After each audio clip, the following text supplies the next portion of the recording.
مجھے جلد سے جلد اس کا پتہ کرنا ہے۔ میرا معصوم دوست بھی آپ کی بیوقوفی کی بھیڑ چڑھ گیا۔ شاید اس لیٹرون کو معلوم نہیں تھا کہ یہ اس کا فین تھا۔ وہ افسوس سے رابرٹ کو دیکھے گیا، جس کے دماغ سے سارا خون شاید نکل کر کارپیٹ پر پھیل گیا تھا۔ ہتھکڑی کھلی ہوئی ساتھ پڑی تھی۔ اس نے ساری رات جاگ کر جھک نہیں ماری تھی۔ رابرٹ وہ پلان بنا رہا تھا، اور دیکھ لو وہ اس میں کامیاب بھی رہا، کیونکہ وہ اس آفس میں ایک بار پہلے آ چکا ہے، جانتا تھا کہ چیزیں کہاں کہاں موجود ہیں۔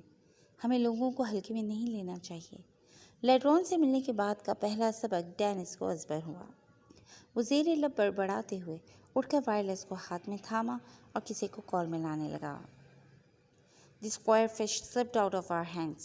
Send Charles too soon to catch him again. Frequency match ہوتے ہی اسے اپنے الفاظ بولے۔ کچھ دیر خاموشی چھائی رہی، پھر ایک ہلکی سی آواز آئی جو شاید کسی عورت کی تھی۔ Okay, your Charles will be there soon. چھوٹے سے جواب کے بعد کال کاٹ دی گئی۔ اتنی سیکیورٹی کے باوجود وہ انہیں ٹھنگا دکھا کر رفو چکر ہو گیا تھا۔ وہ دوڑتے ہوئے مینجمنٹ روم تک آیا، لیکن وہاں بھی اسکرینوں پر مکھیاں اڑتی پھر رہی تھیں۔ اسکرین کے سامنے بیٹھے آدمی اب مختلف بٹن دباتے اس مسئلے کو حل کرنے کی کوششوں میں مصروف عمل تھے۔ ڈینس کے چہرے پر کرختگی چھا گئی۔ تم سب پہلے کہاں مرے ہوئے تھے جب وہ یہاں اپنا ہنر دکھا رہا تھا؟ ڈینس کی دھاڑ کمرے میں گونجی تھی۔ شاید وہ بھول گیا کہ مارننگ میں کچھ دیر کو ان سب کو چھٹی ملتی تھی اور حویلی میں زیادہ لوگ نہیں بچے تھے، لیکن اب تو ہاتھ کے کبوتر اڑ چکے تھے اور ساتھ ساتھ سارے کھیت بھی چگ چکے تھے۔ بدبخت۔ جلد ہی رابرٹ نے ایک ٹیم تشکیل دی جس میں سارے کے سارے باڈی بلڈر افراد تھے۔ وہ سارے لائن میں کھڑے اس کے حکم کے منتظر تھے۔ وہ انسان جس نے تم لوگوں کا حق نہ جانے کہاں غائب کر دیا، وہ اسی جنگل میں اپنی محبوبہ کے ساتھ یقیناً آوارہ گردی کرنے میں مصروف ہوگا۔ وہ جنگل کو اس طرح نہیں جانتا جیسے کہ تم یہاں کے مقامی لوگ۔ ان دونوں کا کسی بھی حال میں کسی بھی قیمت پر مجھے واپس لا کر دو۔ اس کے ساتھ اب میری بھی دشمنی ہو گئی ہے۔ میرے دوست کی کھوپڑی اڑا دی، لیکن ایک بات اپنے خون میں شامل کر کے جاؤ، اسے بالکل بھی خود سے کم سمجھنے کی کوشش مت کرنا۔ وہ بندوقیں اور 4 پسٹل وہ اپنے ساتھ لے کر گیا ہے۔ خود کی حفاظت کے ساتھ انہیں جلد از جلد بالکل صحیح حالت میں میرے سامنے پیش کرو۔ اس کے بدلے تمہیں وہی دیا جائے گا جس کی تم تمنا کرو گے۔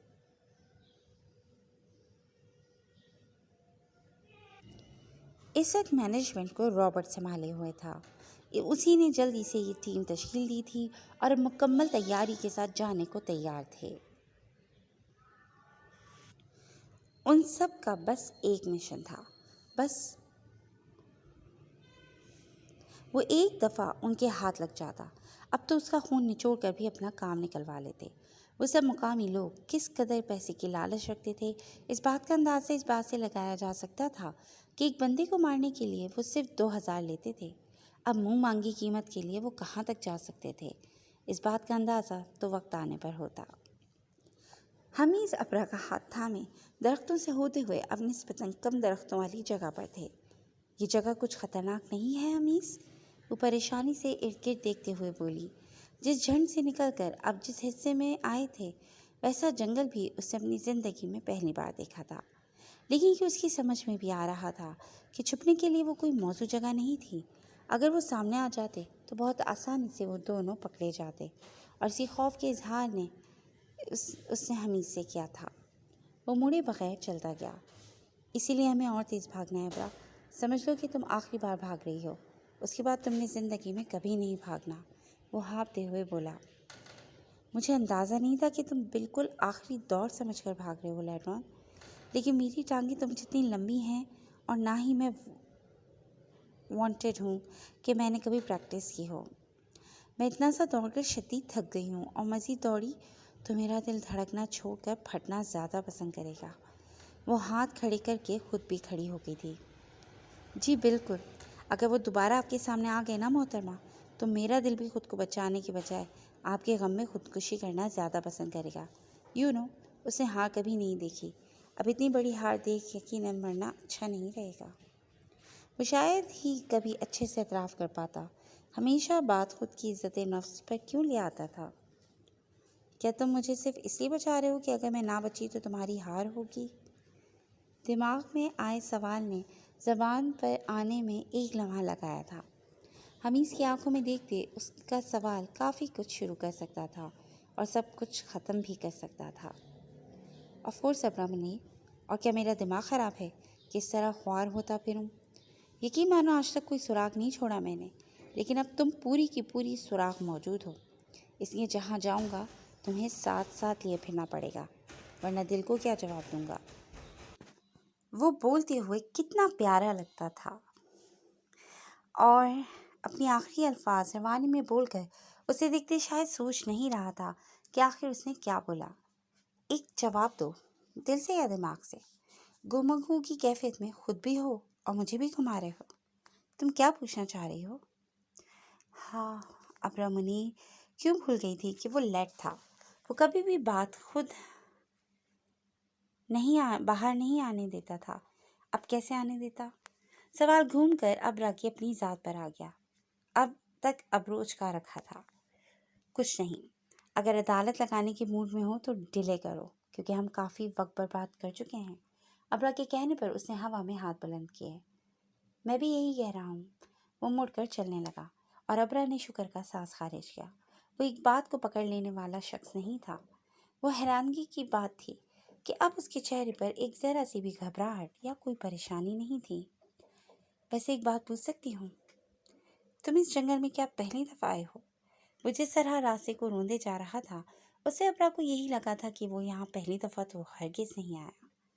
نہیں تو میرا تو یہاں پرنسپل ہاؤس ہے، آتا جاتا رہتا ہوں۔ رسمی سے انداز میں دیے جواب نے ابرا کو حیرت میں ڈالا تھا۔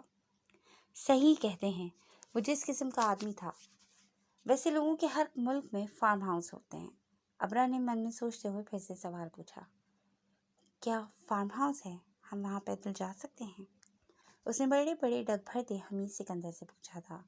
ایک سکون سا اتر آیا تھا یہ سن کر کہ اس کا اپنا گھر یہیں کہیں موجود تھا۔ ہاں، ابھی تھوڑی دیر میں پہنچ جائیں گے۔ میرے ابا جی کا تو ملک ہے جہاں دل چاہے منہ اٹھا کر جا سکتا ہوں، اور امیر زادوں کے فارم ہاؤس تو ہوتے ہی ہیں۔ ایک یہاں بھی ہے، اسی میں جا رہے ہیں، اور ہونے میں حرج بھی کیا ہے؟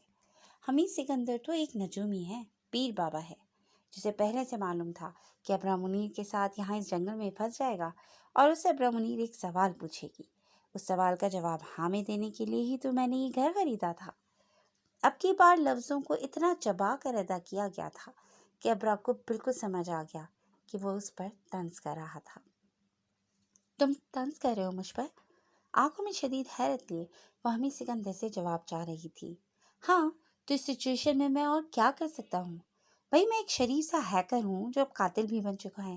مصری نہیں ہوں یار کہ تمہارے کہنے پر فوراً سے ایک محل تعمیر کر لوں۔ تم نے منہ سے فارم ہاؤس نکالا اور یہ 20 کا محل نمودار۔ اس نے پوری منظر کشی کر کے ابرا کی جانب دیکھا جو منہ کھولے اس کی کارروائی دیکھ رہی تھی۔ میں نے کب کہا کہ محل نمودار ہو جائے؟ ایک سمپل سا سوال پوچھا تھا جس کا الٹا جواب دے کر تم نے مجھے کنفیوز کیا ہے۔ اسی کنفیوژن میں باقی کی باتیں ہوئیں اور اب تمہارا بلکہ میرا بھی موڈ آف ہو رہا ہے۔ ایک پل کو مجھے لگا کہ میں سیف ہوں۔ اس کا منہ ہی لٹک گیا۔ تو کیا تم سیف نہیں ہو؟ سوال پوچھنے والے کا انداز ایسا تھا جیسے وہ ٹرانسپورٹر کے ساتھ ہو، اور یہاں سیف بھی، لیکن یہاں شک کا بیج ابرا نے بو دیا تھا۔ نہیں، بالکل بھی نہیں۔ یہاں تو کوئی چھپنے کی جگہ تک نہیں ہے۔ ایک تمہاری پہاڑی جیسی باڈی ہمیں بچانے کو ناکافی ہے۔ جلد یہاں سے نکلو یا پھر کہیں سے بھی فارم ہاؤس لاؤ، کیونکہ میں اب کسی صورت بھی اس خوف کا سامنا نہیں کرنا چاہتی جس سے میں 4 دن گزری ہوں۔ اس نے مروت کو بالائے طاق رکھ کر صرف اپنی جان کا سوچتے سچ سچ بتا دیا تھا۔ تمہیں معلوم بھی ہے کہ تم کس پر حکم چلا رہی ہو؟ اب رجھا کر سوال کرتے وہ شخص، ہاں وہی مشہور زمانہ شوٹر، ایک لڑکی کی انگلیوں پر خود لٹو کی مانند ناشتہ دیکھ کر بے بسی سے سراپے سوال تھا۔ ہاں جانتی ہوں۔ اس وقت اپنی انا اور اپنی شہرت کی جانب سے کان لپیٹ کر صرف ایک چیز پر فوکس کرو۔ کسی ماہر فلاسفر کی طرح اس کے ہاتھ حرکت کر رہے تھے۔ اور وہ چیز کیا ہے؟ آف کورس میری زندگی۔ مجھے یہاں سے سیو اینڈ ساؤنڈ نکالو، کیونکہ لیڈون صاحب میں اتنی سکسیسفل لائف حاصل کر کے اتنی جلدی نہیں مرنا چاہتی۔ اپنے جواب سے ابرا نے اس کا منہ کا ذائقہ کڑوا کر دیا تھا۔ اور میں تو مرنے کے لیے ہی نکلا ہوں گھر سے۔ یہ ماتھے پہ بندھا کفن دیکھ لو۔ تمہارا پتہ نہیں، لیکن مجھے جینا ہے 100 سال، اور اس پر میں کوئی کمپرومائز نہیں کروں گی۔ تمہارے کسی ایڈونچر کا حصہ نہیں بننے والی میں، بلکہ حصہ کیوں، شکار کہوں گی۔ میں تمہارے کسی ایڈونچر کا شکار نہیں بننا چاہتی۔ اس نے اپنے الفاظ میں تصحیح کرتے ہوئے حمیز کے اعصاب کو جھنجھوڑا، مگر وہ شخص ویسے ہی کھڑا اسے نگاہوں میں سموئے طنزیہ نگاہوں سے دیکھتا رہا۔ کیوں؟ لوگوں کی زندگی اجیرن کرنے کا ارادہ ہے کیا؟ دانتوں کی نمائش کرتے ہوئے حمید سکندر اسے دنیا کا فضول ترین انسان لگا تھا۔ لوگوں کا تو پتہ نہیں، تمہاری زندگی اجیرن کر دوں گی اگر میں دوبارہ ان کے ہاتھ لگ گئی تو۔ ویسے بھی یہاں میرا ہونا تمہاری ہی وجہ سے ہے۔ وہ کسی صورت بھی دوبارہ خطرے میں جانے کو تیار نہیں تھی، حالانکہ ابھی وہ مکمل طور پر خطرے سے نکلے بھی نہیں تھے۔ ہاں، میں نے تو ابرا منیر کو پکڑ کر کیا تھا۔ میم، آپ میرے ساتھ کافی پینا پسند کریں گی؟ پلیز سے یس، ورنہ لیٹروں کی موت ہو جائے گی۔ اوہ، تو اس کافی کی قیمت میری جان ہے۔ اس کے انداز نے ابرا کو آگ لگا دی۔ وہ کتنا طنز کرتا تھا۔ استغفر اللہ، ایسا کیوں بول رہی ہو؟ تمہارے علاوہ یہاں بر صغیر کا کوئی بندہ بھی ہوتا نا ابرا، پورا وثوق ہوتا اس سے کہ وہ بچ جائے گا۔ جانتی ہو کیوں؟ مڑ کر وہ اس کے سامنے کھڑے ہو کر وہ اسے آج کچھ باور کروانا چاہتا تھا۔ جانتی ہوں مسٹر افیشن، میں لیٹرون کے ساتھ جو ہوں، مجھے ڈرنے کی کیا ضرورت ہے؟ یس، آخر میں اپنے اندازے کی داد چاہی۔ ایگزیکٹلی، وہ بھی ڈھیٹ بنا اس کی بات پر ایمان لایا۔ دا لیٹرون از آلویز الون، وہ پردہ داری کرتے اسٹائل میں بولا۔ کم سے کم اس وقت کے لیے تو بندے رکھ لیتے۔ اب تمہارے ساتھ ایک ٹیم ہوتی تو کیا تم اس طرح خوار ہوتے؟ وہ نخوت سے بولتی سارا چارم ختم کر گئی۔ وہ سر جھٹک کر آگے کی جانب چلنے لگا۔ جان کیا تھا کہ وہ لیڈرون ہو کر بھی عورت سے بحث میں نہیں جیت سکتا۔ بڑھنے کا عمل رکا نہیں تھا، وہ اسے باتوں میں لگائے کافی دور لے آیا۔ آس پاس اب کافی گھنا اور پراسرار جنگل تھا، کسی جادوگرنی کے جادوئی نگر جیسا۔ کیا ابرا منیر، اب تم خوش ہو؟ کیونکہ اتنے درخت تو تم نے اپنی ساری زندگی میں بھی نہیں دیکھے ہوں گے۔ ابرا نے سر اٹھا کر دیکھا۔ جہاں تک نظر جاتی تھی وہاں تک گھنے بلند درخت اپنی عظمت کی داستان سناتے نظر آتے تھے۔ کہہ تو وہ سچ رہا تھا، لیکن یہ بات مان جانا اسے غداری لگی تھی۔ بھلا وطن کی توہین اور پھر اپنی توہین اسے کہاں برداشت تھی؟ اب ایسی بھی کوئی بات نہیں ہے، میرے گاؤں میں بھی ایسے ہی جنگل ہیں۔ بچپن میں اپنے کزن کے ساتھ وہاں جاتی تھی، کھیلتے رہتے تھے، کبھی کبھار تو گم بھی ہو جاتے تھے، لیکن پھر کزن کی پلٹون ہمیں تلاش کر لیا کرتی تھی۔ اس نے گزرے دنوں کی یاد اسے سنائی، جو کہ بس ایک افسانہ تھا، من گھڑت کہانی۔ اوہ، کیا واقعی؟ کیا نام ہے تمہارے گاؤں کا؟ حمید نے حیرت سے سوال پوچھا۔ یہ کون سا گاؤں تھا جس میں افریقہ والے جنگلات تھے اور اسے معلوم بھی نہیں تھا؟ نہ ہی وہ پاکستان کے نقشے میں موجود تھا۔ ابرا پل بھر کو سر پٹائی، مگر پھر فوراً دماغ نے کام کیا۔ آزاد کشمیر؟ کیا تم نے وہاں کا جنگل نہیں دیکھا؟ ابرا نے آنکھیں حجم سے بڑی کرتے ہوئے اچنبھے سے سوال پوچھا، ساری سچائی جیسے آنکھوں میں آن سمٹی ہو۔ ابرا منی، تم نے تو اس جنگل کے روب کا ستیہ ناش مار دیا۔ کہاں بیچارہ سا کشمیری سبزہ زار، کہاں یہ خوفناک امریکی والڈ۔ دعا کرو کہ آج جس جنگل میں کھوئی ہو وہاں سے بھی سلامت نکل جاؤ، کیونکہ یہاں موجود پرندے بھی ہمارے شیروں سے خطرناک ہیں۔ دوسری بات، یہاں کوئی پلٹون تمہیں ڈھونڈنے کو نہیں پھر رہی، بس اکیلا میں ہی ہوں، تو کرم فرما کر مجھ سے دور ہونے کی کوشش مت کرنا، ورنہ یہاں کی کھلی مخلوق سے میں آپ کو نہیں بچا سکوں گا۔ وہ ناک چڑھاتا دوبارہ ایک سمت میں چلنے لگا۔ ابرا نے تو اس جنگل کے روح کے ساتھ اس کے موڈ کا بھی ستیہ ناش کر دیا تھا۔ تم بھی میری ایک بات سن لو، جسے تم سبزہ زار کہہ رہے ہو وہ جنگل ہے، اور ویسے بھی تم جیسے لوگ تو غداروں میں شمار ہوتے ہیں، تو بھلا کسی غدار کو اپنے ملک کی تعریف کیسے ہضم ہو سکتی ہے؟ وہ وہیں کھڑے لمبے ڈگ بھرتے اسے آرام سے غدار کہہ گئی، جس نے کشمیر پر اس عجیب و غریب درختوں والے جنگل کو ترجیح دی تھی۔ بات محب وطن یا غدار کی ہو ہی نہیں رہی، بات حقیقت کی ہو رہی ہے، اور حقیقت یہی ہے کہ افریقہ میں پائے جانے والے جنگل خطرناک اور بڑے ہیں۔ اب کیا ہم اتحاد و اتفاق سے چل سکتے ہیں؟ یا تمہارا فائٹ کرنے کا موڈ ہو رہا ہے؟ اس نے رک کر گھومتے ہوئے ابرا سے پوچھا۔ وہ سر جھکا کر چلنے لگی تھی۔ تم یہ بھی تو کہہ سکتے تھے نا کہ یہاں کے شیر بالکل وہاں کے شیروں جیسے ہوتے ہیں۔ وہ منہ بسورے بس اقرار کروانا چاہتی تھی، چاہے پھر وہ جھوٹے کیوں نہ بول دیتا۔ پاگل لڑکی، پاکستان میں شیر ہیں کہاں جو میں یہ کہہ دیتا؟ وہاں صرف مردوں کو بولا جاتا ہے شیر، کہ جیسا پتہ ہے کیوں؟ کیونکہ وہاں شیر صرف چڑیا گھر میں پائے جاتے ہیں، اور جب چڑیا گھر میں رہنے لگے تو اس کا کیا روب رہ جاتا ہے۔ اسی لیے مردوں کے لیے پاکستان میں یہ اصطلاح استعمال ہوتی ہے۔ وہ اپنی چڑیوں جتنی بیویوں سے بھی ڈرے ڈرے پھرتے ہیں، ان کا اور یہاں کے شیروں کا بھلا کیا مقابلہ۔ وہ دونوں بوجھ گئے، ہوا میں ہاتھ کھڑے کرتے ہوئے سراپا سوال ہوا۔ بھولو مت، تم بھی وہیں کے رہنے والے ہو اور ایک مرد بھی ہو جسے میں شیر جیسا ہی کہتی ہوں۔ ابرا نے ایک اور وار کیا۔ او معاف کریں بی بی، مہربانی فرما کر مجھے بندہ رہنے دیں۔ اس تعارف میں یا تشبیہات میں مجھے پتھر، شیر اور چاند بنانے کی کوئی ضرورت نہیں۔ وہ حیرت کو لات مار کر اب حقیقت سے روشناس ہونا چاہتا تھا، اور اس کی پوری کوشش تھی کہ سامنے والی بھی حقیقت تسلیم کر لے، لیکن یہ تھوڑا مشکل لگ رہا تھا۔ کیا میں محاورے استعمال کر سکتی ہوں؟ اس نے رک کر ابرا کو دیکھا۔ اب وہ یہ کیوں پوچھ رہی تھی؟ ہاں، ان میں سچائی ہوتی ہے، اس کی اجازت ہے تمہیں۔ بہرحال اس نے اجازت دے دی۔ وہ باتیں کرتے شاید دنیا کے آخری کونے تک بھی آرام سے جا سکتے تھے۔ ایک بات کہوں، مجھے ہمیشہ سے بہت شوق تھا کہ میں جنگل میں گم ہو جاؤں، اور جب زندگی کا دھاگا مجھ سے چھوٹنے والا ہو تب ایک مسیحا جو ٹارزن بھی ہو مجھے آ کر بچا لے۔ یا ٹارزن کو چھوڑو، وہ ذرا بچکانا لگتا ہے، اس میں تھوڑا رد و بدل کرتے ہیں۔ ٹارزن کی بجائے مجھے بیوٹی اینڈ دا بیسٹ کے جیسا ایک بیسٹ بچا لے، جو شکل سے تو بیسٹ ہو مگر دل کا فرشتہ ہو۔ اور ایسا ہی ہوا۔ ہاں، تھوڑا سا پلان آگے پیچھے ہو گیا، مجھے بچانے والا جلد ٹپک پڑا، مگر باقی سارا خواب پورا ہو گیا۔ حمیز نے آنکھیں میچ کر اس پاگل سی لڑکی کو دیکھا تھا۔ ایک تو اس کا اتنا الٹا سیدھا خواب، اوپر سے وہ اسے بیسٹ کہہ رہی تھی۔ تم مجھے بیسٹ کہہ رہی ہو؟ ابرا کی چلتی زبان کو بریک لگی۔ اس نے پرسوچ نظریں حمیز پر ڈالیں، جو خفا خفا سا نظر آتا تھا۔ میں نے تمہیں انٹرنلی اینجل بھی کہا ہے، ایک سالڈ ریزن بھی پیش کیا گیا۔ وہ آنکھیں پٹپٹاتے ہوئے اپنی معصومیت اس پر آزما رہی تھی۔ میری بدقسمتی کہ ایک پری پیکر جو انٹرنلی چڑیل ہے کہ اتنی بکواس خواہش کے ہتھے چڑھ گیا۔ کاش میں انٹرنلی اینجل نہ ہوتا۔ اس نے انٹرنلی اینجل پر زور دیا۔ میں چڑیل ہوں؟ اسے تو افسوس کا دورہ پڑ گیا تھا، جس نے اس کے بولنے میں مانو رکاوٹ ڈال دی۔ تم نے سنا نہیں، میں نے پری پیکر بھی کہا ہے۔ ہاں، ابرا نے منہ پر ہاتھ رکھے۔ کبھی تو بدلہ بات کے لیے رکھ لیا کرو۔ کیا یہ بتانا بہت ضروری ہے کہ تم لیڈرون ہو؟ حمیز نے کندھے اچکا دیے۔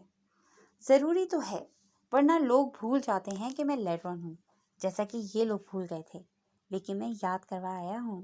وہ مسکراتے ہوئے خوش نظر آیا تھا۔ تم لوگوں کو ہرا کر خوشی محسوس کرتے ہو؟ پتوں کو چھیڑتے وہ قدم سے قدم ملاتے ہوئے اس کے بارے میں جان رہی تھی، جس کو جاننے کا خواب جانے کتنے سال پرانا تھا۔ نہیں، مجھے لوگوں کو ہرا کر نہیں، خود کی جیت پر خوشی محسوس ہوتی ہے۔ تھوڑا سا مختلف کانسیپٹ ہے میرا خوش ہونے کے لیے۔ اس نے انگوٹھی اور انگشت شہادت کے درمیان ذرا سا فاصلہ لایا۔ کان کو دائیں جانب سے پکڑو یا بائیں جانب سے، بات تو ایک ہی ہے۔ ہرا تو دیتے ہو، اور یہ تمہارا کام ہے، جو کوئی اتنا اچھا بھی نہیں ہے کہ تم ہواؤں میں اڑتے پھرتے ہو۔ تمہیں فیوچر کے بارے میں بھی سوچنا چاہیے۔ ایک نہ ایک دن تو چور پکڑا جاتا ہے، پھر اس کے ساتھ کیا ہوتا ہے یہ تم مجھ سے بہتر جانتے ہو۔ ایک جادو نگری میں چلتے دو نفوس، جو وقت کی پینٹنگ میں آگے پیچھے چلتے ہوئے انارکلی اور سلیم جیسے تھے۔ ابرا منیر جو سلیم کے لیے پریشان ہو رہی تھی، پینٹنگ میں اس کے چہرے پر پریشانی واضح نظر آئی۔ پینٹنگ میں جان پڑی اور وہ دوبارہ چلنے لگے۔ پکڑا جائے تب نا، اور وہ ایک دن نہ جانے کس دن ہوگا۔ تو اس دن کے ڈر سے آج کے دن میں خوف پال لینا اپنے دن کو خراب کرنے والی بات ہے ابرا منیر۔ تو اس دن کے ڈر سے میں آج کے دن کو خراب نہیں کروں گا۔ جو مجھے بہتر لگے گا وہی آج کے دن ہوگا، چاہے وہ قتل ہو، چاہے وہ چوری ہو، چاہے پھر جنگل میں تمہارے ساتھ کا چناؤ۔ اپنی بات پر نہ پچھتانا ہی کامیابی کی نشانی ہے۔ اور دیکھو، میں کامیاب ہوں۔ اس نے دونوں ہاتھوں کے اشارے کر کے اس کی آنکھوں کو گھما دیا۔ ابرا نے سر جھٹکا اور اس کی دن والی بات کو اپنے دماغ میں فٹ کیا، اور واقعی آج کے دن اسے مکمل یقین ہو گیا تھا کہ وہ پچھتاوا پانے والا انسان نہیں تھا۔ حاذق اور طلال دونوں کی پوری کوشش کے باوجود وہ ایک حد سے آگے سراغ لگانے میں ناکام ہوئے تھے۔ وہ دونوں آپس میں لڑ جھگڑ کر مل جایا کرتے تھے، کیونکہ دونوں کو ایک ہی شخص کی تلاش تھی جس کے ساتھ اب ایک اور جڑ گیا تھا۔ طلال صاحب، کیا آپ کو نہیں لگتا اس بار وہ کسی بڑے مشن پر گئے ہیں، کوئی بڑا ہاتھ مارنے جو کہ ان کا آخری چھکا ہو اور اس کے بعد وہ توبہ کر لیں؟ طلال نے ہاتھوں کی انگلیاں باہم پھنسائے مہذب سے انداز میں بیٹھے ہوئے حاذق کو کھا جانے والی نظروں سے دیکھا۔ کہیں توبۃ النصوح تو نہیں کرنے والا تمہارا لیڈرون، کیونکہ وہ تو اتنا ہی لگا رہا ہے جتنا نصوح نے اپنا گناہ کرنے میں لگایا تھا۔ طنز کا تیر باتوں کے ساتھ آنکھوں کے شعلوں میں بھی ڈوبا ہوا تھا جو اس کی جانب لپک لپک کر آ رہے تھے۔ حاذق نے ایک ہلکی سی مسکراہٹ لبوں تک لائی۔ لیڈرون کا پہلے ہتھیار یہی ہوتا ہے طلال صاحب، وہ لوگوں کے اعصاب آزماتا ہے، پھر برداشت آزماتا ہے، پھر سامنے آ کر قوت آزماتا ہے۔ آپ پہلے رن میں ہی آؤٹ ہونے لگے تو ٹیم کو کون جتوائے گا، جو بقول آپ کے موٹی توند لیے بس بیٹھ کر کھانے کے لیے ہیں؟ حاذق نے بھی پتھر کا جواب اینٹ سے چکتا کر دیا تھا، طنز کا جواب گہرے طنز سے اور زیادہ زہریلے انداز میں۔ یہاں پچ ہوتی نا اور بلہ میرے ہاتھ میں تو تمہارے لیٹ کی گیند کو میدان سے باہر ایک ہی چھکے میں پھینک دیتا حاذق صاحب، مگر کیا ہے کہ وہ یہاں سے بھاگ نکلے ہیں، ورنہ اب تک ان کی گردن کسی ٹالی سے بندھی رسی کی گرفت میں آ چکی ہوتی۔ وہ ٹیبل پر آگے کو ہوئے دانت پیس کر بولا، اگر وہ آن ڈیوٹی ہوتا تو پستول نکال کر اس حاذق کے بھووں کے درمیان گولی مارتا۔ مجھے ماننے میں کوئی دقت نہیں طلال کہ تم ابھی بھی اسے نہیں سمجھ سکے، یہ جو تم بڑی بڑی باتیں کر رہے ہو۔ سچ بتاؤں تو نہ جانے کتنے لوگ ایسی دل جلانے والی باتیں کرتے کرتے بونوں کے بستی کی جانب سدھار گئے، لیکن جس ایک شخص نے اس کے نشان پائے تھے وہ منہ سے کچھ بھی پھوٹنے کا روادار نہیں ہے۔ تمہیں اس پہیلی کو خود سلجھانا ہے۔ اس نے حاذق کی بات پر ناک سے مکھی اڑائی۔ اس نے بھی پیسے کھائے ہوں گے، سب کے سب سالے ہیں تمہارے لیڈروں کے، بہن دے رکھی ہے سب نے اس کمبخت کتے کو۔ لیکن میں یہاں ایک بات بتانے آیا ہوں تمہیں حاذق، تمہاری پہیلی افریقہ میں موجود ہے، اب کس جگہ ہے اور کیوں ہے یہ بھی جلد بتا دوں گا۔ تب تک کے لیے میری اگلی ملاقات کا انتظار کرنا، اور وہ وقت جلد آئے گا جب تمہارے سامنے اس کے ہتھ کڑی لگا کر لے جاؤں گا۔ اور ہاں یاد رکھنا، میری توند بڑی ہے اور نہ ہی مجھے بہن دینے میں انٹرسٹ، سو تمہاری لیٹ کے بچ نکلنے کے چانسز صفر ہیں۔ سب بھینسوں کو وہ ایک لاٹھی سے ہانک کر خود سائڈ پر ہو گیا تھا، لیکن حاذق کو وہ بات بالکل پسند نہیں آئی تھی۔ جبھی چہرے کے تاثرات بگڑے، بلی کے خواب میں چھیچڑے، حاذق نے اسے دیکھتے ہوئے سوچا تھا۔ وہ کافی باتیں سن اور سنا چکے تھے، اب مزید کچھ کہنے کو تھا نہیں، اسی طلال اٹھ کھڑا ہوا، اپنا موبائل اٹھا کر اس کی جانب دیکھے بغیر ریسٹورنٹ سے نکلتا چلا گیا۔ لیکن ایک بات اب حاذق کے دماغ میں کھٹکنے لگی تھی، وہ افریقہ کیوں گیا تھا اور ساتھ ابرا کو لے جانے کی کیا وجہ تھی؟ امیس تنہا اسٹڈی روم میں بیٹھے سوچ میں غرق تھے۔ اب انہیں حقیقت نظر آنے لگی تھی، کیا ان کا اکلوتا بیٹا بھی انہیں چھوڑ کر چلا گیا تھا؟ اسے دیکھنے کو سننے کو جی مچل رہا تھا، وہ جلی کڑی جیسی بھی باتیں کرتا وہ سننے کو تیار تھے، بس ایک دفعہ وہ ان کے سامنے آ جاتا۔ سگار لبوں میں دبائے جانے کتنی دیر سے وہ ایک ہی جگہ نگاہ ٹکائے ہوئے تھے۔ سگار ایش ٹرے میں رکھ کر انہوں نے موبائل اٹھا کر کوئی نمبر ملایا اور رنگ ہونے کا انتظار کرنے لگے۔ Haziq, come to my study room immediately, اپنا پیغام اسے دیتے ہوئے موبائل ٹیبل پر دھر دیا۔ ان کی ملاقات حمی سکندر سے اتنی کم تھی کہ اس جگہ ہونے والی واحد ملاقات انہیں کبھی نہیں بھولتی تھی۔ وہ 7 سالہ بچہ آج بھی اپنی امبر آنکھوں سمیت جیسے ان کے سامنے مجسم تھا۔ کچھ ہی دیر میں حاذق قد آدم کالے رنگ کا دروازہ کھولتے اس خوبصورت لائبریری میں داخل ہوا تھا۔ وہ اندر آ کر سائڈ پر کھڑا ہو گیا۔ تم بھلکڑ انسان، تم نے مجھے آج تک یہ بتانے کی کوشش نہیں کی کہ وہ جانے سے پہلے کسی ابرا نامی لڑکی میں انٹرسٹڈ رہا تھا۔ وہ غصے میں تقریباً چلائے تھے، اور بات کو گول مول کرنے کی انہوں نے ضرورت محسوس نہیں کی تھی۔ سیدھا اور پہلا سوال وہی کیا جو وہ جاننا چاہتے تھے۔ یہ بات مجھے اتنی اہم نہیں لگی تھی سر، بڑے گھروں کے لڑکوں کا ایسی عادات میں ملوث ہونا کوئی چنبے کی بات نہیں ہے۔ اس لیے میں نے بتانا ضروری نہیں سمجھا۔ اس نے پہلے سے گھڑا جواب انہیں فوراً دے دیا۔ تمہیں لگتا ہے حاذق کہ حمید سکندر کا ایک لڑکی میں انٹرسٹڈ ہو جانا غیر معمولی ہے اور نظر انداز کیے جانے کے قابل بھی؟ سوال تھا، لیکن اس کا جواب دینے میں حاذق کو وقت لگا۔ غیر معمولی تو نہیں تھا سر، مگر جتنی مشکل ان کی زندگی ہے اس کے لحاظ سے یہ مکھی کے پر جتنی بات تھی۔ اگر مجھے معلوم ہوتا کہ آپ کے نزدیک یہ اہم ہے تو میں ضرور بتا دیتا۔ اب وہ بساط بچھا کر بیٹھ گئے تھے۔ سوال چال کی طرح تھے، ایک کا جواب بھی غلط دیا جاتا تو حمید سکندر کو پھندا لگ جاتا، اور ایسا حاذق نہیں کر سکتا تھا۔ حاذق، کیوں نہ تم آج ایک کام کر لو، وہ سب باتیں مجھے بتا دو جو تم دل میں دبائے بیٹھے ہو اور ان پر غیر معمولی کا ٹھپا بھی لگا ہوا ہے۔ وہ میز کے پیچھے سے نکل کر اس کے سامنے آ کھڑے ہوئے۔ اب اس کی آنکھوں میں دبے راز تلاش کر رہے تھے جو دیپ بنی حمید سکندر کا ہر راز جلا کر راکھ کر دیا کرتی تھیں۔ میں جہاں تک پتہ لگا پایا ہوں سر، وہ اس وقت شاید چھٹیوں پر اپنی دوست کے ساتھ گئے ہیں۔ اس کے علاوہ مجھے ان کے بارے میں کچھ معلوم نہیں۔ وہ آنکھیں جھکا گیا۔ معلوم نہیں، یا پھر بتاتے ہوئے تمہارا نمک حرام ہو جائے گا جو اس کا باپ تمہیں کھلاتا رہا ہے۔ حاذق کا چہرہ لال ہوا، مگر وہ خاموش رہا۔ بعض اوقات خاموشی سب سے بڑا جواب ہوتا ہے۔ آپ کا نمک تو تب حرام ہوگا نا سر جب آپ سے آپ کی فیملی دھوکہ کروں۔ آپ کے گھر کا ہر فرد اب تک معزز ہے میرے لیے، اور ان سے دھوکہ کرنے کے بارے میں سوچ بھی نہیں سکتا میں سر۔ اس نے آخر میں سر کا خطاب ٹھوسا۔ تم سوچ تو نہیں سکتے ڈیئر حاذق، لیکن تم کر بھرپور طریقے سے رہے ہو۔ میرا ایک ہی بیٹا ہے، اگر اسے کچھ ہوا یا وہ لڑکی فراڈ نکلی تو میں نے تمہیں تمہاری زندگی کو دھوکہ دینے پر مجبور کر دوں گا، اور میں یہ بھول جاؤں گا کہ تمہارا میرا ساتھ کتنا پرانا ہے۔ وہ سخت لہجے میں بولتے ہوئے حاذق کو تنبیہ کر گئے، جو کسی بھی دھمکی سے کم نہیں تھی۔ تم ایک دن اس گھر میں ایک آفیسر کو لائے تھے، کیا میں وجہ پوچھ سکتا ہوں کہ کیوں؟ یا اس کا جواب تمہارے پاس یہ ہے کہ وہ تمہارا بیٹا تھا اور حمید سکندر کا گھر تم اسے ایز اے زو دکھانے لائے؟ حاذق نے اچنبھے سے اسے دیکھا۔ دل زور سے دھڑک اٹھا تھا، شاید مزید چھپانا مشکل ہونے والا تھا۔ اب طنز میں زہر کی مقدار بڑھائی تھی، شاید وہ اب مر جاتا۔ وہ واقعی میرے دوست کا بیٹا ہے سر، اور اتفاق سے آفیسر بھی۔ مجھ سے ملنے آیا تو اسے وہ جگہ پسند آئی، کچھ ہی دیر وہاں بیٹھا تھا۔ الٹا سیدھا بہانہ جو اس کی سمجھ میں آیا اس نے بول دیا۔ گریٹ جاب حاذق، لیکن میں بتاتا چلوں، یہ کوئی تفریحی مقام نہیں ہے جسے لوگ فرمائش کر کے دیکھنے آئیں گے۔ تو کیا یہ بہتر نہیں کہ آئندہ تم اپنے یہ گھسے ہوئے دوستوں کے بیٹوں سے ہمارے گھر کو اور میرے بیٹے کی رہائش سے دور رکھو؟ نان سینس۔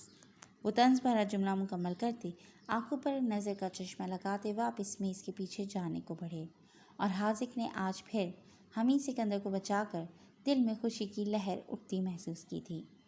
لیکن شاید یہ حمید سکندر کے حق میں بہتر نہ ہوتا، کیونکہ اس کے والد کو اس کی حقیقت معلوم ہو جاتی تو شاید وہ اس کی مدد کر سکتے۔ بوسیدہ گندے پتوں کی بدبو اب اس کے نتھنوں سے ٹکرائی، کیونکہ یہاں موجود درخت اتنے گھنے تھے کہ سورج کی کوئی کرن زمین کو نہیں چھو رہی تھی۔ ابرا نے کمر پر ہاتھ جما کر سر اوپر کیا۔ پتوں کا فرش اور لکڑیوں سے بنا چھت۔ وہ اس وقت تھک ہار کر خود ہی کھڑی ہو گئی تھی، کیونکہ اس شخص کا رکنے کا کوئی موڑ نہیں لگ رہا تھا۔ حمید سکندر، اپنے ٹائروں کو روک دو، کیونکہ ٹائر بھی گھس جاتے ہیں، اور میرے بیچارے پیر اب اتنے گھس چکے ہیں کہ ہڈیاں نظر آنے لگی ہیں۔ وہ ہنکارا بھرتی ہوئی اونچی آواز میں بولی، کیونکہ اب بھی وہ درختوں سے کودتا پتوں کو روندے اس سے فاصلے میں تھا۔ اس کی آواز سن کر پلٹ کر دیکھا جو ایک جگہ جمی ہوئی تھی۔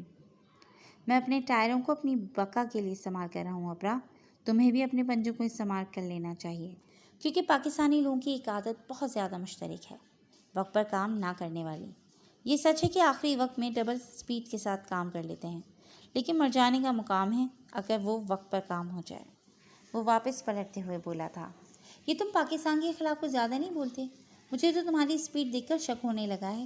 کیا تم واقعی پاکستانی ہو؟ حمید نے اس کے قریب آ کر ایک چپت اس کے سر پر لگائی۔ اپنے اس ننھے دماغ کا استعمال زیادہ نہ کرو، گھس جائے گا، بالکل ویسے ہی جیسے تمہارے پیر گھس گئے ہیں۔ بس ایک یہ زبان ہی ہے جو بول بول کر نہیں گھستی، اور سچ بتاؤں تو تمہارے فرمودات سن سن کر میرے کان بھی ایکچولی گھسنے لگے ہیں۔